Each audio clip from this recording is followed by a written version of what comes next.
विद्यार्थी मित्रांनो, या PPTद्वारे आपण स्टँडअप इंडिया ही संकल्पना पाहणार आहोत.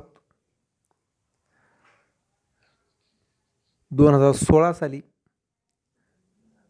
जी अत्यंत महत्त्वाकांक्षी योजना जाहीर केली, त्यामध्ये स्टँडअप इंडिया, स्टार्टअप इंडिया या 2 योजनांचा आपण प्रामुख्याने विचार करणार आहोत. स्टँडअप इंडिया किती आव्हानात्मक योजना आहे हे त्याच्या ब्रीद वाक्यावरून लक्षात येतं. करे प्रयास पाये विकास, एन्डेवर अँड प्रॉस्पर. अत्यंत विचारपूर्वक केंद्र सरकारनं आणलेली ही योजना आहे. कारण मित्रांनो, 21व्या युगात जर आत्मनिर्भर आपण बनायचं असेल, आत्मनिर्भर भारत हे कोरोनाच्या काळात दिलेला जरी नारा असला तरी त्याची सुरुवात 2016लाच माननीय पंतप्रधान नरेंद्रजी मोदी यांनी केलेली आहे. तेव्हाच त्यांनी सांगितलेलं आहे, पहा, make in India, digital India, skill India. मित्रांनो, ह्या पहिल्या 3 संकल्पना कराव्या. मेक इन इंडिया म्हणजे जास्तीत जास्त वस्तूंची निर्मिती भारतात झाली पाहिजे. भारत हे सर्वच बाबतीत डिजिटल झालं पाहिजे. कॅशलेस ट्रान्झॅक्शनला तर त्यांनी फारच महत्त्व दिलेलं आहे. स्किलविषयी जितकं बोलावं तेवढं कमी आहे. कौशल्य, कारण तुम्हीसुद्धा 10वीची परीक्षा झाल्यानंतर कल चाचणी दिलेली होती. हे कौशल्याचाच एक भाग होता. मित्रांनो, त्याचसोबत स्टार्टअप इंडिया, स्टँडअप इंडिया याही 2 महत्त्वाकांक्षी योजनांची आपण आता सविस्तरपणे माहिती पाहणार आहोत. कारण ही योजना देताना सुद्धा माननीय पंतप्रधानांचा आत्मविश्वास किती मोठा आहे हे आपल्याला लक्षात येईल. मूळ ही योजना काय आहे, तर आपल्या देशामध्ये ज्या अनुसूचित जाती जमाती म्हणजे SC ST आपण म्हणतो, किंवा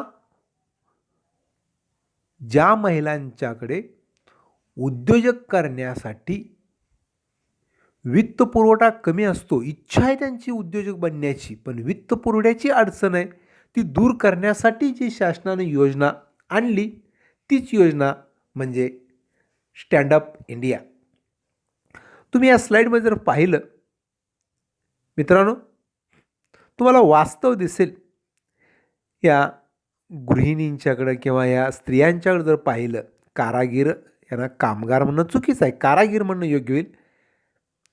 यांची वेशभूषा असेल, केशभूषा असेल किंवा त्यांची गृहनिर्माण पाठीमागील व्यवस्था पाहिली तर त्यांची अवस्था तुमच्या लक्षात येईल.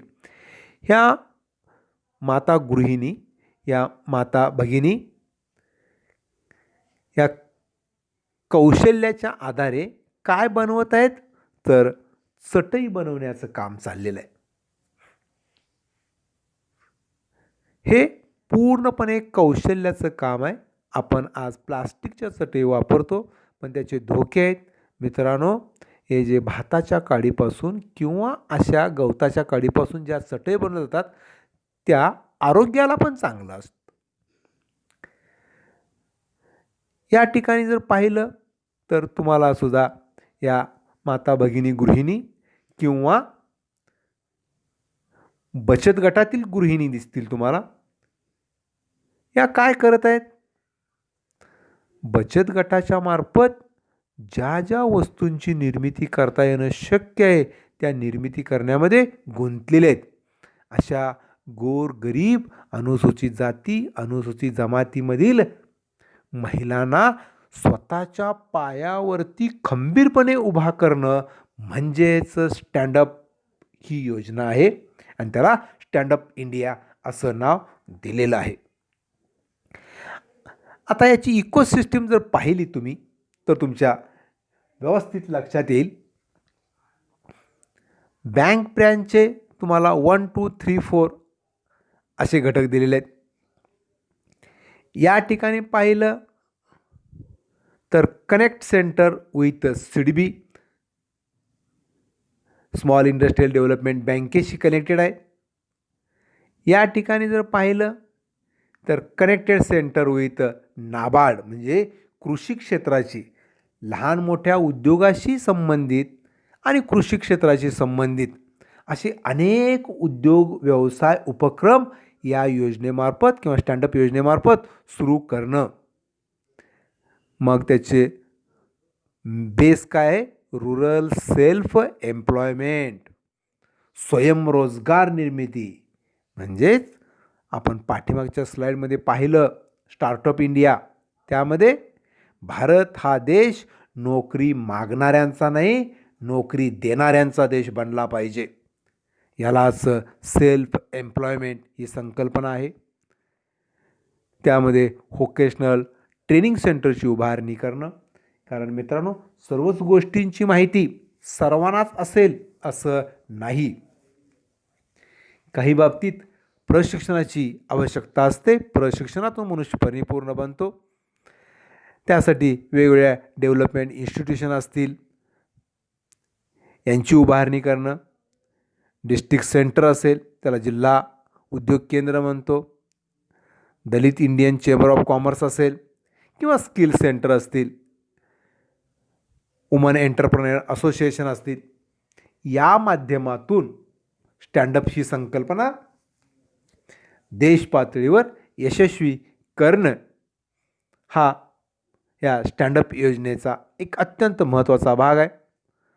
तुम्हाला त्याची महत्त्वपूर्ण अशी उद्दिष्टे मी सांगू इच्छितो. Objectives of stand up scheme. काय हो उद्दिष्ट? ग्रीन फील्ड एंटरप्राईजची उभारणी करण्यासाठी मुळात पहिल्यांदा काय, ग्रीन फील्ड एंटरप्राईजची उभारणी करायची आणि ही उभारणी करण्यासाठी आवश्यक असणारं जे कर्ज आहे 10 लाख रुपयापासून ते 1 कोटीपर्यंत कर्ज हे उपलब्ध करून देणं ही बँकांच्यावरती जबाबदारी सोपवलेली आहे. परंतु हे कर्जाचा देताना किंवा या कर्जाचा पुरवठा करताना एक अट अत्यंत महत्त्वाची गाठलेली आहे. कर्ज घेणाऱ्यापैकी एक व्यक्ती ही अनुसूचित जाती किंवा अनुसूचित जमाती या प्रवर्गातील असली पाहिजे, तरच या योजनेचा फायदा त्यांना मिळू शकतो. नंतर म्हणलेलं आहे हा उपक्रम किंवा उद्दिष्टारूपानं हा उपक्रम उत्पादन, सेवा किंवा व्यापार क्षेत्रात असू शकतो. कारण ग्रीनफील्ड ह्या क्षेत्राचाच मुख्य उद्देश आहे उत्पादन, सेवा, व्यापार क्षेत्रामध्ये लाभार्थींसाठी योजना राबवणं. आणि सर्वात महत्त्वाचं वैशिष्ट्य वरील जे उद्दिष्ट आहेत ते थोडंसं आपण म्हणतो बा एकल व्यापारी स्वरूपाचा व्यवसाय असेल, स्वतःच्या मालकीचा असेल तर त्याला लागू पडतं. आणि आत्ता जो मी हा शेवटचा पॉईंट तुम्हाला सांगणार आहे त्यात म्हणलेलं आहे वैयक्तिक नसलेल्या उद्योगांच्या बाबतीत, म्हणजे एकल व्यापारी प्रकारचा व्यवसाय नाही, मग तो भागीदारी असेल, हिंदू कुटुंब पद्धती असेल, संयुक्त भांडवली संस्था असेल, सहकारी संस्था असेल, या प्रकारचा असल्यास तर भाग भांडवल आणि नियंत्रित भाग भांडवलातील किमान 51% हिस्सा मिनिमम 51% कुणाकडे असला पाहिजे? अनुसूचित जाती, अनुसूचित जमाती किंवा महिला उद्योगाकडे असला पाहिजे, तरच यांना स्टँडअप योजनेचा लाभ घेता येईल किंवा लाभ मिळू शकतो. मित्रांनो, ही उद्दिष्टे 3 महत्त्वपूर्ण पाहिल्यानंतर ह्या स्टँडअप योजनेसाठी पात्रता काय आवश्यक आहे ही सुद्धा शासनानं निर्धारित केलेली आहे. काय म्हणतात बा पहिल्यांदा पात्रतेमध्ये? अनुसूचित जाती किंवा अनुसूचित जमाती किंवा महिला उद्योजक हा 18 वर्षे पुढील वयाचा असला पाहिजे, म्हणजे तो सज्ञान असला पाहिजे. 18 वर्षाच्या आतील व्यक्तींना आपण अज्ञान म्हणतो. किमान ती व्यक्ती सज्ञान असली पाहिजे. दुसरी पात्रता काय सांगितलेली आहे? या योजनेअंतर्गत कर्ज फक्त ग्रीन फील्ड प्रकल्पासाठीच आहे. अत्यंत महत्त्वाचा भाग आहे. तुम्हाला स्टँडअप योजनेचा जर फायदा घ्यायचा असेल तर ग्रीन फील्ड प्रकल्पालाच तुम्हाला मिळणार आहे. इतर कोणत्याही क्षेत्रासाठी तुम्हाला ही योजना लागू करता येणार नाही. आणि मग तिसऱ्या पॉईंटकडे आपण जाणार आहोत. वैयक्तिक नसलेल्या उद्योगांच्या बाबतीत 51% भाग भांडवल किंवा नियंत्रित भाग भांडवल हे अनुसूचित जाती किंवा अनुसूचित जमाती, मगाशी जो पॉईंट आला होता तोच इथं परत आलेला आहे. हीच पात्रता असली पाहिजे. एकल व्यापारी प्रकाराचा असेल त्यासाठी मिळणार कर्ज आणि भागीदारी किंवा इतर व्यवसाय संघटन प्रकारासाठी 51% हा हिस्सा या वर्गासाठी राखून ठेवलेला आहे. आता पहा कर्जाचं स्वरूप कसं असू शकेल, तर याबाबत शासनानं निर्धारक काही घटक सांगितलेले आहेत. त्यातला सर्वात महत्त्वाचा म्हणजे ₹10 लाख ते 100 लाखापर्यंतचे संमिश्र कर्ज. 10 लाख ते 1 कोटी आपण म्हणू शकतो. हे संमिश्र म्हणजे मुदत कर्ज आणि खेळते भांडवल या दोन्हींच्या मिश्रणामध्ये असतं. कारण एवढा मोठा व्यवसाय करायचा तर खेळत्या भांडवलाची आवश्यकता असते. आणि काही कर्ज हे दीर्घ मुदतीच्या स्वरूपात सुद्धा असू शकतं. हे देण्यासाठी अर्थात सिडबी किंवा नाबार्ड, उत्पादन किंवा उद्योग क्षेत्र असेल तर सिडबीची मदत घ्यायचं, कृषी क्षेत्राचे असेल तर नाबार्डचं घ्यायचं. हे आपण मगाशी चर्चा केली. आता हा कर्ज देण्याचा मुख्य शासनाचा हेतू काय तो आपण पहिल्यांदा समजून घेतला पाहिजे. अनुसूचित जाती, अनुसूचित जमाती किंवा महिला उद्योजकाकडून उत्पादन, व्यापार किंवा सेवा क्षेत्रातील नवीन उद्योग स्थापन करणे. हे कर्ज घ्यायचं घर बांधायचं यासाठी नाही. कर्ज घ्यायचं मुलामुलींची लग्न करायचं यासाठी नाही. कर्ज कशासाठी दिलेलं आहे तर उत्पादन असो, व्यापार असो, सेवा क्षेत्र असो, नवीन उद्योग स्थापन करायसाठी तुम्हाला शासनानं हा उपक्रम सुरू केलेला आहे. त्यासाठी अनेक फायदे पण शासन तुम्हाला देणार आहे. पुढचा पॉईंटमध्ये तुम्हाला लक्षात येईल ते कर्जाची मर्यादा. काय सांगितलेलं आहे? प्रकल्प खर्चाच्या 75% संमिश्र कर्ज. मित्रांनो, तुमच्या प्रकल्पाचा एकूण जो खर्च असणारा त्यातलं 75% कर्ज हे कुणामार्फत दिलं जाणार आहे? या योजनेअंतर्गत शासनामार्फत दिलं जाणार आहे. याचा अर्थ लक्षात आला असेल तुमच्या की 25% हा हिस्सा मात्र या कर्जामध्ये समाविष्ट केला गेलेला नाही. प्रकल्प खर्चाच्या 75% संमिश्र खर्च यामध्ये मुदत आणि दीर्घ भांडवलाचा समावेश आहे.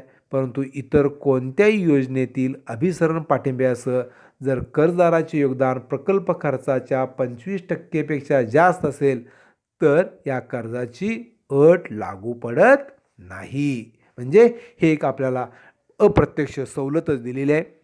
व्याजाच्या दराच्या बाबत सुद्धा काय म्हटलंय पहा. पुढचा पॉईंट आपण पाहणार आहोत. व्याजाचा दर, इंटरेस्ट रेट. बँकेचा व्याज दर त्या श्रेणीसाठी म्हणजे 75% जे संमिश्र कर्ज आहे त्यासाठी सर्वात कमी असणार आहे. अत्यल्प व्याज दरानं कर्ज पुरवठा केला जाणार आहे.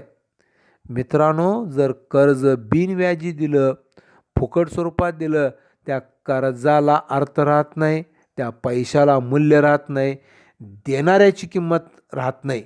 म्हणून शासनानं नॉमिनल स्वरूपाचा व्याजदर ठेवलेला आहे, अत्यल्प व्याजदर दिलेला आहे. तो व्याजदर, त्याचा बेस कसं, हप्ते कसे ठरवायचे ते सूत्र आहे. तेवढ्या काही खोलात आपण जायची गरज नाही. नेक्स्ट पॉईंटकडे आपण जाणार आहोत, ते म्हणजे परत सुरक्षितता. प्राथमिक सुरक्षेव्यतिरिक्त कर्ज, कोलॅटरल सुरक्षा किंवा बँकेने ठरवल्याप्रमाणे क्रेडिट गॅरंटी फंड स्कीम योजनेच्या हमीद्वारे सुरक्षित केले जाते. याचा अर्थ जे कर्ज या स्टँडअप योजनेअंतर्गत घेतलेलं असतं त्याला बँक गॅरंटी हमी देऊन हे कर्ज सुरक्षित केलेलं असतं. आता आपण परतफेडच्या बाबतीत किंवा रिपेमेंटच्या बाबतीत सुद्धा विचार करणार आहोत. पुढचा पॉईंट आहे परतफेड किंवा रिपेमेंट. कर्जाची परतफेड करण्यासाठी कर्ज घेणाऱ्यांना 7 वर्षाची मुदत दिलेली आहे. 7 वर्षाच्या आत त्यांनी कर्ज परतफेड करावं अशी अपेक्षा असते. एवढंच नव्हे, जर 7 वर्षाच्या आत जर त्यांना नाही जमलं तर पुढं परत 18 महिने म्हणजे 1.5 वर्षाची सवलत दिलेली आहे. एवढ्या मुदतीत कर्जाची परतफेड करावी अशी अपेक्षा असते. आणि सेकंड लास्ट पॉईंटकडे आपण येतोय, ते म्हणजे खेळते भांडवल, वर्किंग कॅपिटल. मित्रांनो, एवढा मोठा उद्योग, व्यापार, व्यवसाय करायचा म्हणजे याला नक्कीच खेळत्या भांडवलाची आवश्यकता असते. आणि हे खेळतं भांडवल उभं करण्यासाठी सुद्धा शासनानं आणखीन एक तुम्हाला अप्रत्यक्ष मदत कशी केली आहे पहा. रुपये 10 लाखापर्यंतचे खेळते भांडवल घेण्यासाठी अधिविकर्षाद्वारे मंजूर केले जाऊ शकते. अधिविकर्ष म्हणजे ओव्हरड्राफ्ट फॅसिलिटी.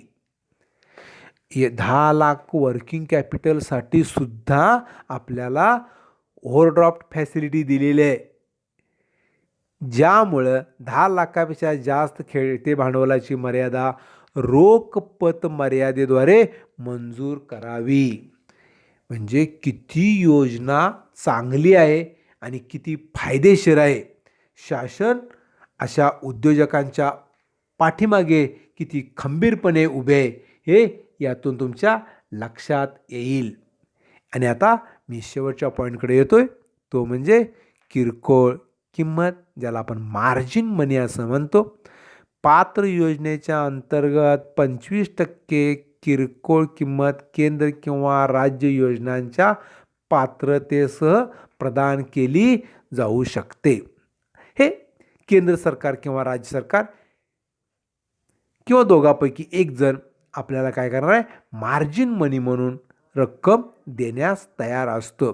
अशा प्रकारे नवीन उद्योजक तयार व्हावेत, उद्योजकता वाढावी, मेड इन इंडिया व्हावं, डिजिटल इंडिया व्हावं, देशाचा विकास अत्यंत वेगाने व्हावा आणि देशातील जो अनुसूचित जमाती किंवा अनुसूचित जाती हा वर्ग आहे, महिला उद्योजक हा वर्ग आहे, त्यांना सुद्धा देशाच्या विकासाच्या प्रवाहात आणण्यासाठी अत्यंत धाडसी योजना म्हणजे स्टँडअप इंडिया योजना आहे असं मी म्हणेन. सर्वांना समजलं असेल असं समजून मी काय करतो, आभार मानतो आणि या ठिकाणी थांबतो. धन्यवाद.